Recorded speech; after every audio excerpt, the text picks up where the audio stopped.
जब भी हम इंडियन स्टार्टअप्स की बात करते हैं तो जहन में सक्सेस स्टोरीज, यूनिकॉर्न्स और बड़े-बड़े फंडिंग राउंड्स की तस्वीर आती है ना? लेकिन इस चमक-दमक के पीछे एक काफ़ी अंधेरा सच भी है। एक ऐसी हकीकत जहां हजारों सपने शुरू होने से पहले ही दम तोड़ देते हैं।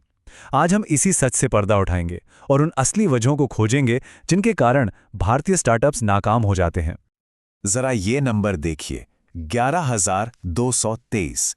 ये सिर्फ एक आंकड़ा नहीं है, ये 2023 में बंद हुए भारतीय स्टार्टअप्स की गिनती है। सोच कर देखिए, 11,000 से ज्यादा कंपनियां, यानी हजारों फाउंडर्स, एम्प्लॉयज और उनके सपने, सब एक साल में खत्म। ये नंबर चिल्ला चिल्ला कर एक बहुत बड़ी समस्या की तरफ इशारा कर रहा है। और बात सिर्फ एक साल की नहीं है। ट्रेंड देखिए, 2022 में ये आंकड़ा लगभग 8,649 था और सिर्फ एक साल के अंदर ये उछलकर 11,223 पर पहुंच गया। मतलब करीब करीब 30% की बढ़ोतरी।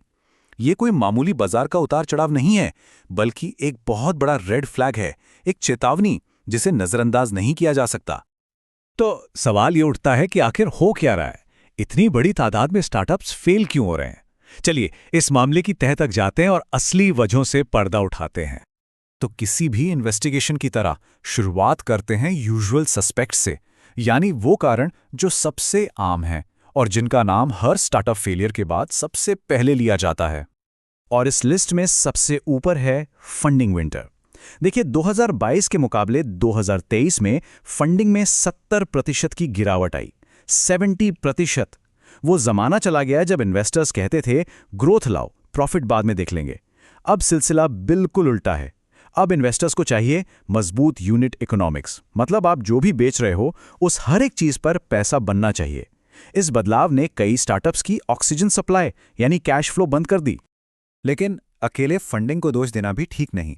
दूसरा बड़ा मुजरिम है खुद कंपनी का फाउंडेशन, यानी एक कमजोर बिजनेस मॉडल और खराब एग्जीक्यूशन। कई बार प्रॉब्लम कंपनी के अंदर ही होती है, जैसे बेपरवाह होकर पैसा खर्च करना, भारी डिस्काउंट देकर कस्टमर्स को लाना जो डिस्काउंट खत्म होते ही गायब हो जाते हैं, या फिर एक ऐसा प्रोडक्ट बना देना जिसके लिए मार्केट में कोई असल जरूरत ही ना हो। और हाँ, मैनेजमेंट की गड़बड़ियां और फाउंडर्स के बीच के झगड़े, ये तो जैसे आग में घी का काम करते हैं। टाइनी आउल और हाउसिंग.com जैसे बड़े नाम इसकी जीती जागते मिसालें हैं। तो फंडिंग की कमी, खराब बिजनेस मॉडल, ये सब तो ठीक है, लेकिन क्या सच में बस यही वजह है? क्या पिक्चर इतनी ही सिंपल है?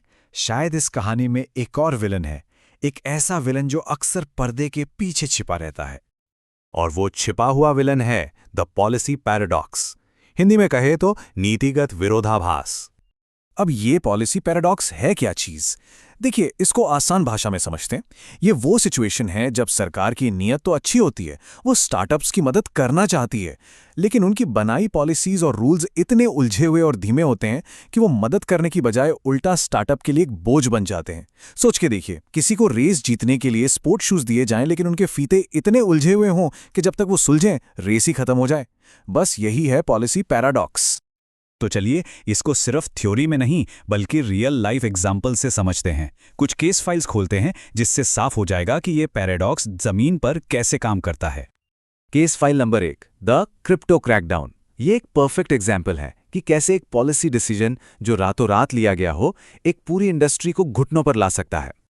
ये कॉइनेक्स का बयान है, जो उस वक्त इंडिया के टॉप क्रिप्टो एक्सचेंजेस में से एक था। उन्होंने बंद होते वक्त साफ साफ कहा, रेगुलेटरी अनिश्चितता और असल में बैंकिंग पर लगे बैन ने हमारे लिए बिजनेस चलाना आर्थिक रूप से असंभव बना दिया। मतलब उनका बिजनेस इसलिए नहीं बंद हुआ कि उनका मॉडल खराब था, बल्कि इसलिए कि सिस्टम ने उन्हें चलने ही नहीं दिया। तो हुआ क्या था? टाइमलाइन देखिए। अप्रैल 2018 में आरबीआई ने एक सर्कुलर जारी करके बैंकों को क्रिप्टो बिजनेस के साथ काम करने से मना कर दिया। इसका असर फौरन हुआ। ज़ेप्पे और कॉइनेक्स जैसे बड़े एक्सचेंजेस को इंडिया में अपना ऑपरेशन बंद करना पड़ा। और फिर आती है आयरनी। 2020 में सुप्रीम कोर्ट ने इस बैन को ही गैर संवैधानिक घोषित कर दिया, लेकिन तब तक खेल खत्म हो चुका था। जो कंपनियां मर गईं वो वापस जिंदा नहीं हो सकती थीं। अब आते हैं केस फाइल नंबर 2 पर। इसका नाम है death by a thousand cuts. यहां मौत अचानक नहीं आती, ये धीरे धीरे रोजमर्रा की छोटी छोटी प्रशासनिक परेशानियों से आती है जो एक स्टार्टअप को अंदर से खोखला कर देती हैं। जरा इस फर्क को समझिए। एक तरफ है एक स्टार्टअप जिसके पास बैंक में बस 6 से 9 महीने के खर्चे का पैसा है, वो स्पीड की दुनिया में जीता है। और दूसरी तरफ है सरकारी सिस्टम। जीएसटी रिफंड आने में 7-8 महीने लग जाते हैं। सरकारी विभागों से पेमेंट मिलने में 45 दिन तो क्या, कई बार महीनों निकल जाते हैं। कोई लाइसेंस या अप्रूवल चाहिए, उसकी तो कोई टाइम लिमिट ही नहीं है। ये बिल्कुल एक फॉर्मूला 1 कार को बैलगाड़ी के पीछे चलाने जैसा है। नतीजा, कार का इंजन सीज हो जाता है। और ये कोई छोटी मोटी रकम नहीं है, 50,000 करोड़ रुपए से भी ज्यादा। इतना पैसा एमएसएमईज का सरकारी विभागों के पास अटका हुआ है। सोचिए, ये पैसा इन छोटे बिजनेस का वर्किंग कैपिटल है। जब इतना पैसा मार्केट से गायब हो जाएगा तो कंपनियां सांस कैसे लेंगी? तो इस सब के बाद आइए एक मोटा मोटा हिसाब लगाएं। एक्सपर्ट्स का मानना है कि 80 से 90% स्टार्टअप्स तो फंडिंग या बिजनेस मॉडल की कमी से ही मरते हैं, ये सच है। लेकिन बाकी के 10 से 20% फेलियर्स के पीछे रेगुलेटरी और एडमिनिस्ट्रेटिव कारण होते हैं, और ये 10-20% भी हजारों कंपनियां बनता है। ये कोई छोटा नंबर नहीं है। तो इस पूरी जांच का नतीजा क्या है? पॉलिसी शायद मौत की असली वजह न हो, लेकिन ये एक एक्सेलरेटर का काम जरूर करती है। मतलब एक स्टार्टअप जो शायद बीमार था, स्ट्रगल कर रहा था, सरकारी देरी और अनिश्चितता उसकी मौत को तेजी से उसके पास ले आती हैं। ये आग में पेट्रोल डालने जैसा काम है। तो सवाल ये है कि क्या इस चक्रव्यूह से निकलने का कोई रास्ता है? बिल्कुल है। अब बात करते हैं फाउंडर्स के लिए एक सर्वाइवल गाइड की, कि इस पॉलिसी पैराडॉक्स से बचा कैसे जा सकता है। देखिए, 4 सिंपल लेकिन बहुत जरूरी कदम है। नंबर 1, अपने रिस्क को पहचानिए। सरकारी रूल्स और रेगुलेशंस को अपने बिजनेस प्लान का एक अहम हिस्सा मानिए। नंबर 2, एक बफर बनाइए। हमेशा ये मानकर चले कि सरकारी पेमेंट्स और रिफंड में देरी होगी और अपने पास एक्स्ट्रा कैश रखें। नंबर 3, डाइवर्सिफाई करें।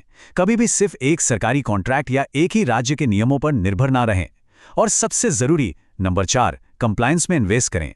एक अच्छा वकील और सीए लग्जरी नहीं, जिंदा रहने के लिए जरूरी है। यह आपका सेफ्टी नेट है।